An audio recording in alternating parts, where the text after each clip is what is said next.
ਪਿਆਰੇ ਵਿਦਿਆਰਥੀਓ, ਅੱਜ ਆਪਾਂ ਝੁੰਗਲ ਮਾਟਾ ਇਕਾਂਗੀ ਦੀ ਸਾਹਿਤਕ ਦ੍ਰਿਸ਼ਟੀਕੋਣ ਤੋਂ ਪਰਖ ਕਰਾਂਗੇ।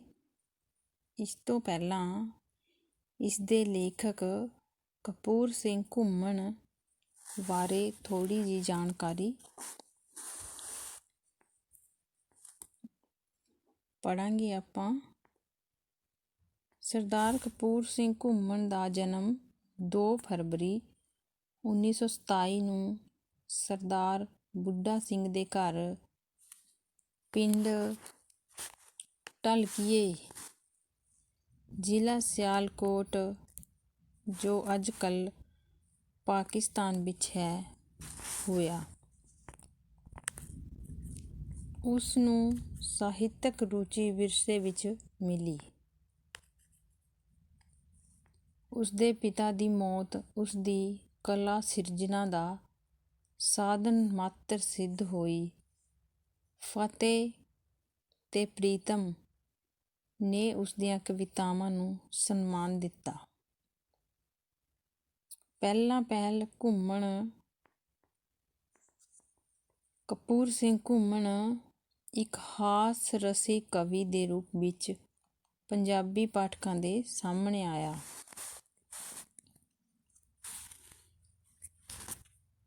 ਉਸਨੇ ਸਭ ਤੋਂ ਪਹਿਲਾਂ ਇਕਾਂਗੀ ਨਾਟਕ ਕੱਲੋਂ 1954 ਈਸਵੀ ਵਿੱਚ ਲਿਖਿਆ।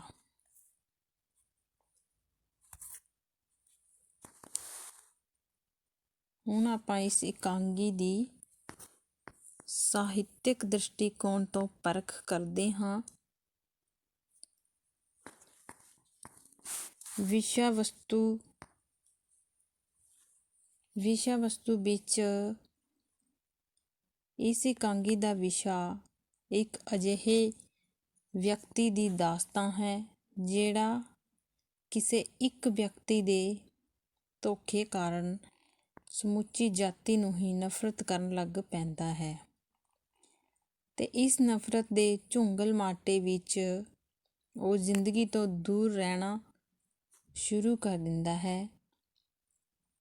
ਇਕਾਂਗੀ ਵਿੱਚ ਪ੍ਰੋਫੈਸਰ ਤਿਆਗੀ ਅਜਿਹਾ ਹੀ ਇੱਕ ਵਿਅਕਤੀ ਹੈ ਜਿਸ ਦੀ ਪਤਨੀ ਕਿਸੇ ਹੋਰ ਮਰਦ ਬਲਬੀਰ ਚੰਦ ਨਾਲ ਵਿਆਹ ਕਰ ਲੈਂਦੀ ਹੈ, ਜਿਸਦੇ ਸਿੱਟੇ ਵਜੋਂ ਉਹ ਆਪਣੀ ਪਤਨੀ ਨੂੰ ਤਾਂ ਬਦ-ਇਖਲਾਕ ਸਮਝਦਾ ਹੈ, ਉਹ ਆਪਣੀ ਮਾਂ ਨੂੰ ਬੇਵਫਾ ਤੇ ਧੀ ਨੂੰ ਨਿਰਮੋਹੀ ਕਰਾਰ ਦਿੰਦਾ ਹੋਇਆ ਸਮੁੱਚੀ ਔਰਤ ਜਾਤੀ ਨੂੰ ਨਫ਼ਰਤ ਕਰਨ ਲੱਗ ਪੈਂਦਾ ਹੈ। ਔਰਤ ਜਾਤੀ ਤੋਂ ਦੂਰ ਰਹਿਣ ਦੇ ਉਦੇਸ਼ ਦੀ ਪੂਰਤੀ ਲਈ ਉਹ ਕਾਲਜ ਦੀ ਨੌਕਰੀ ਤੋਂ ਅਸਤੀਫਾ ਦੇ ਦਿੰਦਾ ਹੈ, ਜਿਸ ਦੀ ਮੈਨੇਜਿੰਗ ਕਮੇਟੀ ਵਿੱਚ ਇੱਕ ਔਰਤ ਆ ਗਈ ਸੀ। ਉਹ ਬੱਸ ਜਾਂ ਗੱਡੀ ਵਿੱਚ ਆਪਣੀ ਸੀਟ ਬਦਲ ਲੈਂਦਾ ਹੈ ਜਿੱਥੇ ਕਿਸੇ ਔਰਤ ਨਾਲ ਬੈਠਾ ਹੋਵੇ। ਪਿਛਲੇ 16 ਸਾਲਾਂ ਤੋਂ ਇਸੇ ਜੀਵਨ ਵਿਧੀ ਨੂੰ ਅਪਣਾਉਂਦਿਆਂ ਕਦੇ ਕਿਸੇ ਔਰਤ ਨਾਲ ਗੱਲ ਨਹੀਂ ਕੀਤੀ। ਇੱਥੋਂ ਤੱਕ ਕਿ ਉਹ ਔਰਤ ਦੀ ਤਸਵੀਰ ਵੀ ਨਹੀਂ ਦੇਖ ਸਕਦਾ ਤੇ ਉਸਦੀ ਆਵਾਜ਼ ਵੀ ਨਹੀਂ ਸੁਣ ਸਕਦਾ। ਔਰਤ ਤੋਂ ਦੂਰ ਰਹਿਣ ਕਾਰਨ ਹੀ ਉਹ ਮੁੰਡਿਆਂ ਦੇ ਹੋਸਟਲ ਵਿੱਚ ਰਹਿੰਦਾ ਹੈ ਤਾਂ ਜੋ ਉੱਥੇ ਕੋਈ ਔਰਤ ਨਾ ਆ ਸਕੇ। ਇੱਕ ਦਿਨ ਜਦੋਂ ਉਸਨੂੰ ਇੱਕ ਔਰਤ ਦੀ ਦਰਵਾਜ਼ੇ ਦੀ ਚੀਥ ਰਾਹੀਂ ਸੁੱਟੀ ਚਿੱਠੀ ਮਿਲੀ, ਜਿਹੜੀ ਕਿ ਉਸਨੂੰ 6:30 ਵਜੇ ਮਿਲਣ ਦਾ ਵਕਤ ਦਿੰਦੀ ਹੋਈ ਕਹਿੰਦੀ ਹੈ ਕਿ ਜੇਕਰ ਅੱਜ ਉਹ ਇਸ ਸਮੇਂ ਆਪਣਾ ਦਰਵਾਜ਼ਾ ਖੋਲ੍ਹ ਦੇਵੇ ਤਾਂ ਉਸਦੀ ਔਰਤ ਪ੍ਰਤੀ ਸਾਰੀ ਘਿਰਣਾ ਖਤਮ ਹੋ ਜਾਵੇਗੀ। ਪਰ ਜੇਕਰ ਉਸਨੇ ਦਰਵਾਜ਼ਾ ਨਾ ਖੋਲ੍ਹਿਆ ਤਾਂ ਉਹ ਉਸਦੇ ਦਰਵਾਜ਼ੇ ਅੱਗੇ ਧਰਨਾ ਦੇਵੇਗੀ। ਇਸ ਚਿੱਠੀ ਨੂੰ ਪ੍ਰਾਪਤ ਕਰਕੇ ਪ੍ਰੋਫੈਸਰ ਤਿਆਗੀ ਬੜੀ ਘਬਰਾਹਟ ਵਿੱਚ ਹੁੰਦਾ ਹੈ। ਉਹ ਆਪਣੇ ਨੌਕਰ ਸ਼ੰਭੂ ਨੂੰ ਕਹਿੰਦਾ ਹੈ ਕਿ ਮਿਲਣ ਦੀ ਚਾਹਵਾਨ ਔਰਤ ਨੂੰ ਕਹਿ ਦੇਵੇ ਕਿ ਉਹ ਘਰ ਨਹੀਂ। ਉਹ ਆਪਣੀ ਸਹਾਇਤਾ ਲਈ ਪ੍ਰੋਫੈਸਰ ਗਿਆਨ ਨੂੰ ਬੁਲਾਉਂਦਾ ਹੈ ਤੇ ਸਾਰੀ ਸਥਿਤੀ ਦੱਸਦਾ ਹੋਇਆ ਕਹਿੰਦਾ ਹੈ ਕਿ ਉਹ ਮਿਲਣ ਲਈ ਔਰਤ ਨਾਲ ਤਿਆਗੀ ਬਣ ਕੇ ਗੱਲ ਕਰੇ। ਉਹ ਉਸਦੇ ਅੱਗੇ ਆਪਣੇ ਔਰਤ ਜਾਤੀ ਲਈ ਨਫ਼ਰਤ ਨੂੰ ਪ੍ਰਗਟ ਕਰਦਾ ਹੋਇਆ ਕਹਿੰਦਾ ਹੈ, ਮੈਨੂੰ ਮਾਂ ਤੋਂ ਨਫ਼ਰਤ ਏ, ਪਤਨੀ ਤੋਂ ਨਫ਼ਰਤ ਏ, ਪੁੱਤਰੀ ਤੋਂ ਨਫ਼ਰਤ ਏ, ਹਰੇਕ ਔਰਤ ਤੋਂ ਨਫ਼ਰਤ ਏ। ਇਹਨਾਂ ਔਰਤਾਂ ਨੇ ਮੇਰੀ ਜ਼ਮੀਰ ਨੂੰ ਕੁਚਲ ਦਿੱਤਾ ਹੈ। ਗਿਆਨ ਪ੍ਰੋਫੈਸਰ ਗਿਆਨੀ ਨੂੰ ਉਹ ਦੱਸਦਾ ਹੈ, ਮੇਰੇ ਹਿਰਦੇ ਨੂੰ ਚੀਨਾ ਕਰ ਦਿੱਤਾ ਹੈ, ਮੇਰੇ ਜਜ਼ਬਿਆਂ ਨੂੰ ਮੰਧੋਲ ਕੇ ਮੇਰੇ ਸਵੈਮਾਨ ਦੀ ਅਰਥੀ ਕੱਢ ਦਿੱਤੀ ਏ। ਇਹਨਾਂ ਔਰਤਾਂ ਨੇ ਮੈਨੂੰ ਮਜਬੂਰ ਕਰ ਦਿੱਤਾ ਕਿ ਝੁੰਗਲ ਮਾਂਟਾ ਤਾਣ ਕੇ ਜ਼ਿੰਦਗੀ ਤੋਂ ਦੂਰ ਕਿਤੇ ਲੁਕ ਜਾਵਾਂ।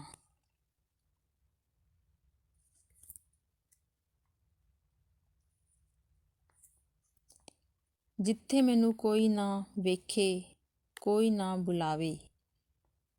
ਪਰ ਅੰਤ ਜਦੋਂ ਉਸਨੂੰ ਆਪਣੀ ਧੀ ਮੰਜੂਲਾ ਦੇ ਆਪਣੇ ਨਾਲ ਮੋਹ ਬਾਰੇ ਪਤਾ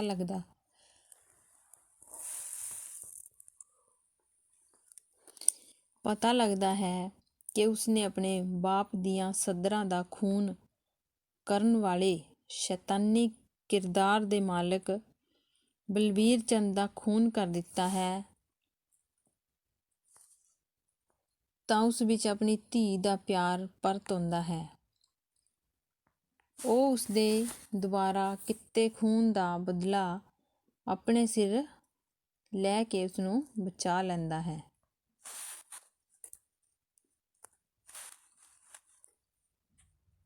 ਇਸ ਪ੍ਰਕਾਰ ਇਸ ਇਕਾਂਗੀ ਦਾ ਵਿਸ਼ਾ ਉਸ ਵਿਅਕਤੀ ਦੀ ਦਾਸਤਾਨ ਹੈ ਜਿਹੜਾ ਕਿਸੇ ਇੱਕ ਵਿਅਕਤੀ ਵੱਲੋਂ ਧੋਖਾ ਕੀਤੇ ਜਾਣ ਤੇ ਸਮੁੱਚੀ ਜਾਤੀ ਨੂੰ ਹੀ ਨਫ਼ਰਤ ਯੋਗ ਸਮਝਣ ਲੱਗਦਾ ਹੈ ਤੇ ਜ਼ਿੰਦਗੀ ਤੋਂ ਦੂਰ ਰਹਿਣ ਲੱਗਦਾ ਹੈ। ਪਰ ਉਸਦਾ ਸਿੱਟਾ ਦੁਖਾਂਤ ਵਿੱਚ ਨਿਕਲਦਾ ਹੈ। ਉਸਨੂੰ ਮੁੜ ਪਰਤ ਕੇ ਜ਼ਿੰਦਗੀ ਵੱਲ ਆਉਣਾ ਪੈਂਦਾ ਹੈ। ਇਸ ਤਰ੍ਹਾਂ ਸਿੱਧ ਹੁੰਦਾ ਹੈ ਕਿ 16 ਸਾਲ ਗਲਤ ਧਾਰਨਾ ਦਾ ਸ਼ਿਕਾਰ ਹੋ ਕੇ ਨਫ਼ਰਤ ਦੇ ਝੁੰਗਲ ਮਾਟੇ ਵਿੱਚ ਬੈਠ ਕੇ ਮਾਨਸਿਕ ਦੁੱਖ ਭੋਗਦਾ ਰਿਹਾ। ਇਕਾਂਗੀ ਦਾ ਇਹ ਵਿਸ਼ਾ ਨਵੀਨ ਤੇ ਮਨੋਵਿਗਿਆਨਿਕ ਹੈ। ਉਦੇਸ਼ ਇਸ ਇਕਾਂਗੀ ਦਾ ਉਦੇਸ਼ ਕੀ ਹੈ? ਇਸ ਇਕਾਂਗੀ ਦਾ ਉਦੇਸ਼ ਇਹ ਸਪਸ਼ਟ ਕਰਨਾ ਹੈ ਕਿ ਕਿਸੇ ਇੱਕ ਵਿਅਕਤੀ ਅਰਥਾਤ ਇਸਤਰੀ ਦੇ ਧੋਖੇ ਕਾਰਨ ਸਮੁੱਚੀ ਇਸਤਰੀ ਜਾਤੀ ਨੂੰ ਨਫ਼ਰਤ ਕਰਨੀ ਤੇ ਜ਼ਿੰਦਗੀ ਤੋਂ ਦੂਰ ਰਹਿਣਾ ਠੀਕ ਨਹੀਂ ਹੁੰਦਾ, ਕਿਉਂਕਿ ਜ਼ਰਾ ਬਾਰੀਕੀ ਨਾਲ ਦੇਖਿਆ ਜਾਵੇ ਤਾਂ ਇਸਤਰੀ ਨੂੰ ਧੋਖੇਬਾਜ਼, ਬਦਇਖਲਾਕ, ਨਿਰਮੋਹੀ ਬਣਾਉਣ ਵਾਲਾ ਅਸਲ ਵਿੱਚ ਮਰਦ ਹੀ ਹੁੰਦਾ ਹੈ। ਉਸਦੀ ਜ਼ਿੰਮੇਵਾਰ ਇਕੱਲੀ ਇਸਤਰੀ ਨਹੀਂ ਸਗੋਂ ਮਰਦ ਵੀ ਹੁੰਦਾ ਹੈ। ਉਹ ਕੇਵਲ ਪਰਾਈਆਂ ਇਸਤਰੀਆਂ ਨੂੰ ਹੀ ਨਹੀਂ ਵਰਗਲਾਉਂਦਾ, ਸਗੋਂ ਧੀਆਂ ਜਾਂ ਮਤਰੇਈਆਂ ਧੀਆਂ ਦੀ ਇੱਜ਼ਤ ਲੁੱਟਣ ਤੋਂ ਵੀ ਸੰਕੋਚ ਨਹੀਂ ਕਰਦਾ। ਇਸ ਕਰਕੇ ਮਨੁੱਖ ਨੂੰ ਕਦੇ ਵੀ ਕਿਸੇ ਇੱਕ ਵਿਅਕਤੀ ਦੇ ਵਤੀਰੇ ਦੇ ਆਧਾਰ ਤੇ ਸਮੁੱਚੀ ਜਾਤੀ ਪ੍ਰਤੀ ਆਪਣੀ ਰਾਏ ਨਹੀਂ ਬਣਾਉਣੀ ਚਾਹੀਦੀ, ਕਿਉਂਕਿ ਇਸ ਦਾ ਸਿੱਟਾ ਦੁਖਾਂਤ ਹੀ ਨਿਕਲਦਾ ਹੈ। ਪਲਾਂਟ ਜਾਂ ਗੋਂਦ।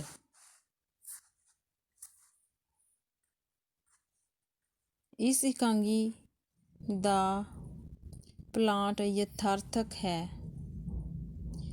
ਕੁਦਰਤੀ ਹੈ ਤੇ ਮਨੋਵਿਗਿਆਨਿਕ ਹੈ, ਪਰੰਤੂ ਇਸ ਵਿੱਚ ਵਾਪਰਨ ਵਾਲੀਆਂ ਘਟਨਾਵਾਂ ਆਮ ਨਹੀਂ ਵਾਪਰਦੀਆਂ।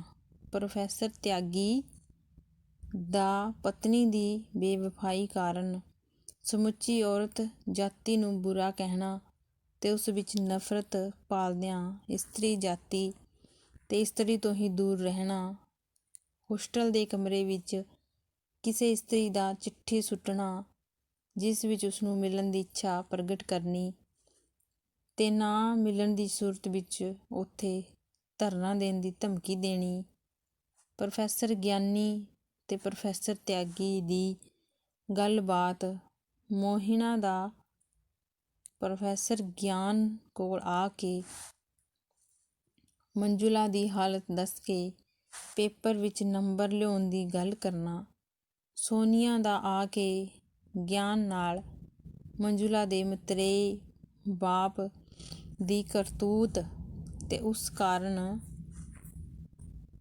ਮੰਜੁਲਾ ਦੀ ਮਾਨਸਿਕ ਹਾਲਤ ਦੀ ਗੱਲ ਕਰਨਾ, ਮੋਹਿਨੀ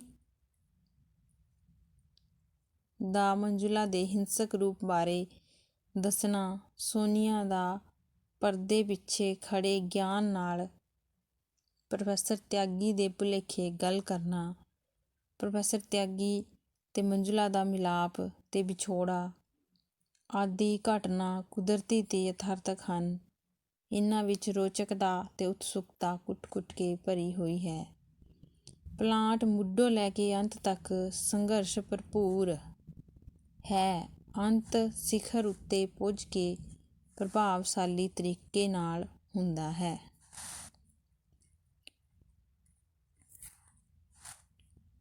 ਇਕਾਂਗੀ ਦੇ ਪਲਾਟ ਵਿੱਚ ਸਮੇਂ-ਸਥਾਨ ਕਾਰਜ ਦੀ ਏਕਤਾ ਮੁੱਢ ਤੋਂ ਲੈ ਕੇ ਅਖੀਰ ਤੱਕ ਕਾਇਮ ਰਹਿੰਦੀ ਹੈ। ਕਾਰਜ ਵਿੱਚ ਕਈ ਉਤਾਰ ਚੜ੍ਹਾਅ ਆਉਂਦੇ ਹਨ ਤੇ ਇਸ ਵਿੱਚ ਕਈ ਬਹੁਤ ਸਾਰੀਆਂ ਖਿੱਚ ਭਰੀਆਂ ਸਥਿਤੀਆਂ ਪੈਦਾ ਹੁੰਦੀਆਂ ਹਨ। ਇਕਾਂਗੀ ਦਾ ਅੰਤ ਦੁਖਾਂਤਕ ਹੈ।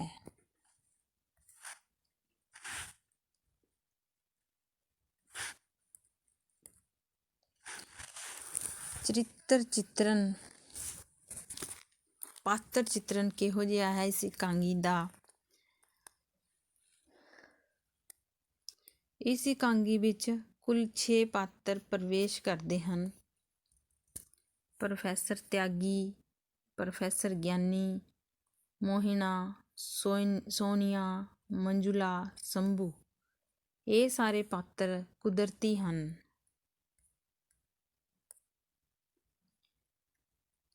ਪਰ ਇਹਨਾਂ ਦੀ ਪਾਤਰ ਉਸਾਰੀ ਉੱਤੇ ਇਕਾਂਗੀਕਾਰ ਦੀ ਕਲਪਨਾ ਦੀ ਪੁੱਠ ਚੜ੍ਹੀ ਹੋਈ ਹੈ।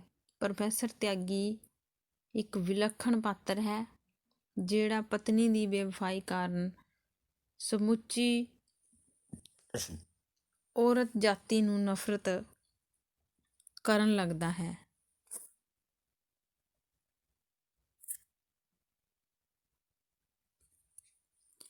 ਮੰਜੁਲਾ ਉਸਦੀ ਧੀ ਹੈ ਜਿਸ ਉੱਪਰ ਮਤਰੇਏ ਬਾਪ ਦੇ ਘਰ ਵਿੱਚ ਉਸ ਉੱਤੇ ਪਾਬੰਦੀਆਂ ਲੱਗੀਆਂ ਰਹਿੰਦੀਆਂ ਹਨ। ਇੱਕ ਦਿਨ ਮਤਰੇਆ ਬਾਪ ਉਸਦੀ ਇੱਜ਼ਤ ਲੁੱਟਣ ਦੀ ਕੋਸ਼ਿਸ਼ ਕਰਦਾ ਹੈ ਜਿਸ ਕਾਰਨ ਉਸਦਾ ਨਰਵਸ ਬ੍ਰੇਕਡਾਊਨ ਹੋ ਜਾਂਦਾ ਹੈ। ਉਸਦਾ MA ਭਾਗ ਪਹਿਲਾ ਦਾ ਚੌਥਾ ਪੇਪਰ ਖਰਾਬ ਹੋ ਜਾਂਦਾ ਹੈ। ਸੋਨੀਆ ਤੇ ਮੋਹਿਨਾ ਉਸ ਦੀਆਂ ਮਦਦਗਾਰ ਹਨ। ਪ੍ਰੋਫੈਸਰ ਗਿਆਨੀ ਜਾਂ ਪ੍ਰੋਫੈਸਰ ਗਿਆਨ ਪ੍ਰੋਫੈਸਰ ਤਿਆਗੀ ਦੀ